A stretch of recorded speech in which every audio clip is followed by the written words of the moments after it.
For setting anterior teeth, we have to check that the lower wax rim is totally clean. We make sure that the relations we have seen on the glass slab are also present in the wax, because if the wax is not touching, if you had a problem with the wax touching, you will have the rules not applying. So anything we have on the glass slab in terms of tooth contact and angulations, we should have them on wax. Now we're going to check the midline. So as we told you in the first video, that we are going to use cast to cast midlines as reference for your training to overcome any problems with the articulator or any problems in your clinical skills in determining or drawing the midlines on the wax. And second, because the wax will be molten, so we will lose the midline on the wax. So we make sure that our reference for the midline is the cast to cast relation. Now we're going to begin setting the teeth. For adding the teeth, we're going to follow the same rule as we did in the upper, where we are opening boxes. For each tooth, we're going to open a box. We're going to open around the midline, mesial to the midline. And as we said in the upper, where we told you that please set two central incisors together to make sure that we observe the midline or preserve the midline. We're going to open the box for one central, add it, and then add the other central on the other side.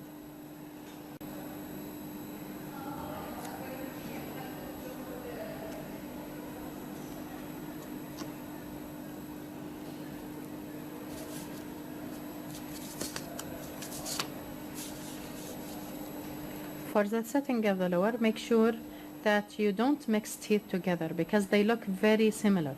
So the midline on the set of teeth that you have is the midline where teeth are set to the right or to the left to it. So make sure you do not mix teeth up, because lower central incisors and lateral incisors are very close in morphology. So make sure that you take the correct tooth out, and it is the first one to the midline, right to the midline, and we're going to place it into location. And here we're going to observe all rules of setting. That includes the inclination of the root and the position of the incisal edge. So after opening the box, we make sure we do not remove too much wax. We melt down the area beneath the tooth, and then we place the tooth in its position. We're going to place the tooth 1 to 2 millimeters above the occlusal table on the wax rim. The reason for this, we're going to do what we call an overbite. So what is an overbite? It's having the lower teeth bite in a higher position than the incisal edges of the upper teeth.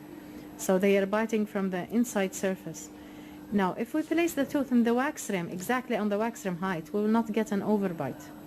We create overbite by having the tooth set into location a bit higher than the wax rim itself. When each tooth added, we make sure that we have its angulation correct from the beginning, not to do a lot of adjustments. It's better to have the angulation. The root of the lower is tilted to the inside, and the incisal edges to the outside, so we just press on the root area. We make sure that the inclination of the tooth is correct, and now we can compare it with the upper teeth. Okay, what are we comparing here? We're comparing the position of the tooth to create what we call an overjet. So you can see clearly that the lower tooth is going upwards more than the incisal edge. It's coming into close contact with the upper, but not actually touching. There should be a space. There is an overjet, there is an overbite, but there is a very minor space in between the two teeth. The lower should not be touching the upper. We'll try to focus on it and show you the overbite. Okay, so now we could go on and set the other tooth. We also shouldn't compare the midlines together. So we go back to our reference. Our reference was cast to cast midlines. So we need to make sure that the midlines of the lower and the upper are correct in the setting. Now we go to the second lateral incisor.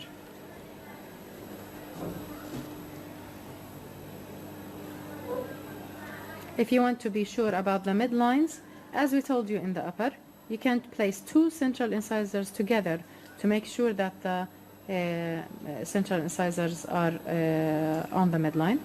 So here we are opening for the other central incisor, fixing the tooth in place by melting the wax around it. When the wax is molten around the tooth, it will become soft and it will be more adherent, so it fixes the tooth into place. Now we're taking the other central incisor because we want to observe and preserve the midline. So we put it according to the same rules of setting, which is 1 millimeter above the occlusal plane. The roots are depressed, and then once into location, we use molten wax and we begin filling in the spaces between the teeth, fixing it into location. And while it's still warm, we compare it with the upper. So if we need any adjustment, we can simply just adjust it in the warm wax we have. So we compare it with the upper, overjet and overbite.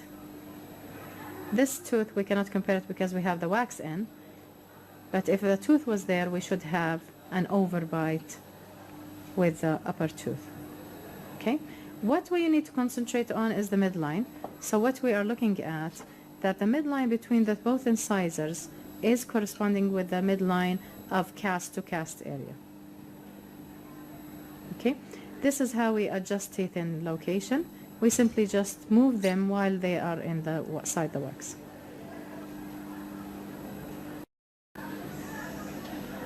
To make sure that the midlines are coinciding, we use a ruler in between, connecting the upper midline with the lower midline, and we, as you can see, that the midlines are coinciding with each other.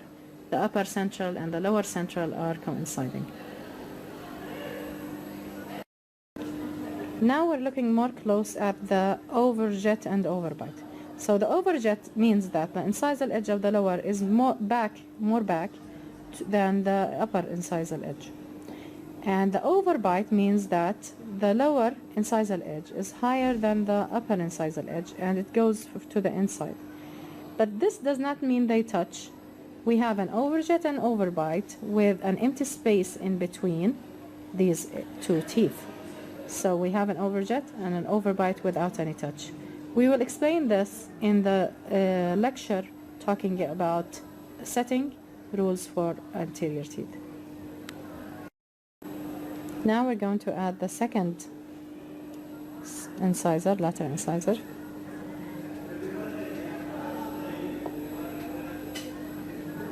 So once more we open a box, a bit short than the length of the tooth. And while working, we need to make sure that the tooth is stable in position. Then we melt the wax beneath. We're melting the wax beneath the tooth. We're taking out the correct tooth. So after we have removed the other central incisor, we just made the central incisor to ensure the midlines. Now we're adding the lateral incisor. Now the lateral incisor has, when you set it, you need to set it distally inclined. The root is distally inclined. The root itself is depressed into the wax. The incisal edge is more prominent to make the labial inclination, to produce the labial inclination of the tooth. The tooth should become in contact with the other, with the central incisor, and the overbite and the overjet are still applicable. And notice that when you look closely, that the overjet should be parallel between both teeth. Okay, so the overjet that we have created should be parallel between upper and lower teeth.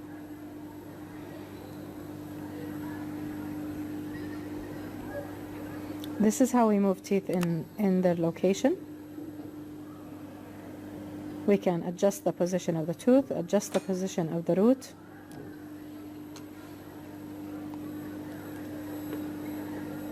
and make sure that all inclinations are correct, and recheck them on the upper. We also fix the tooth from the lingual side, making sure that we have enough molten wax going around the tooth and around the interdental papilla area to fix it in place. Notice that for the lateral, this overbite had closed the space left by the upper lateral incisor. Remember when we put the upper lateral incisor, we made it 1 millimeter away from the occlusal table, half to 1 millimeter away. So when we did the overbite using the lower lateral incisor, we have closed the space. Now we're going to add in, after finalizing the position, we're going to add in the canine. One of the rules for setting lower anterior teeth is that we should have the incisal edges all straight, central, lateral, and distal of the canine straight with one piece. Taking that the incisal edges are straight, the roots are not. The roots have different positions. They have different angulations. Slight distal angulation for the lower central, more distal angulation for the lateral, and more distal angulation for the canine. How do I determine how much do I angulate it? It easily can be determined by the incisal position itself. If I want this incisal position straight, I could not get it if this tooth is tilted to the side. Okay, so if I'm going to put it here like this, and going to observe the incisal edge, I would not get a straight incisal edge, the incisal edge straight, unless the tooth is angulated in this direction. You can see that the distal angulation of the tooth here is more. If I'm going to put the lateral into location, and I want the incisal edge straight with the central, I will not get it straight if I adjust it or put it in this angulation. The teeth are designed that if you put them in the correct angulation, they will automatically have an incisal edge straight. Okay, so our guide, different tooth molds have different morphologies, but the idea is that when I have the incisal edges straight, I will have the roots in the correct angulation. So this will determine the angulation of the tooth, having the roots divergent in a degree that is enough. When I place the canine with them, the canine is distally angulated, but how much do I angulate it? It's determined by the distal surface of the canine. I angulate it in a way. If I'm going to angulate it like this, for example, okay, this has changed or shifted the angulation, so I'm going to readjust the lateral to be straight, central should be straight, and the canine, I'm going to adjust it in the angulation where I have the distal surface of the canine going with the line that we had. So this will not apply unless I put the canine in this angulation. So this is straight, this is now straight.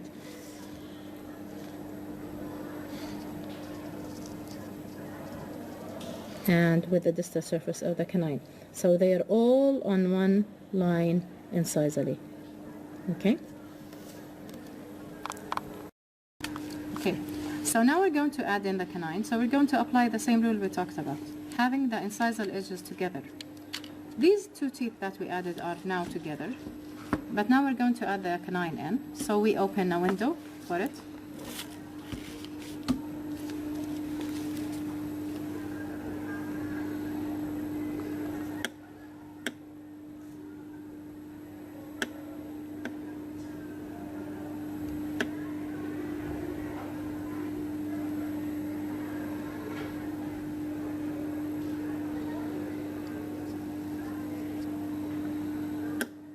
And it's important here to have the teeth fixed into location because lower teeth are thin and they can easily move in wax. So sometimes you are aiming to add one tooth, but you end up moving the other teeth after you have already added. So we're trying to melt the canine position. Make sure that we have enough window for the canine to be added with a distal inclination. So we're concentrating first on putting the canine edge with the incisor edges and in the correct distal inclination, and then we slightly rotate it to the inside because we want it also to follow the arch here. Okay, so if I place it like this side, but after I make sure that the incisal edges are together, I rotate it to the inwards to make sure that it's within the arch that we're working with. And which arch would we follow? We're going to follow the upper arch. So I'm going to, after adding and correcting the position of the canine, I'm going to finalize its position, comparing it with the upper. So I melt from the buccal side and from the lingual side. I make sure that the tooth is first secure. And at the same time, this melting will soften the wax beneath it, so I could move the tooth easily into location and correct its angulations.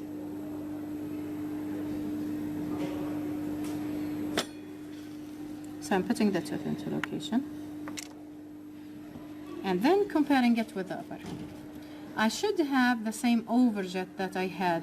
So if my overjet, if the tooth is touching the upper members, I should not have it. Now the lower canine should have the same overjet that the centrals had, the same overbite that the centrals have, and also it should come into location between the lateral and the upper canine position. So the width of the lower teeth are less than the upper teeth. The upper teeth are more wide. So the position of the canine correctly, to be correct, it should be in between the space mesial to the upper canine and distal to the lateral incisor. And this is the setting of the lower anterior teeth.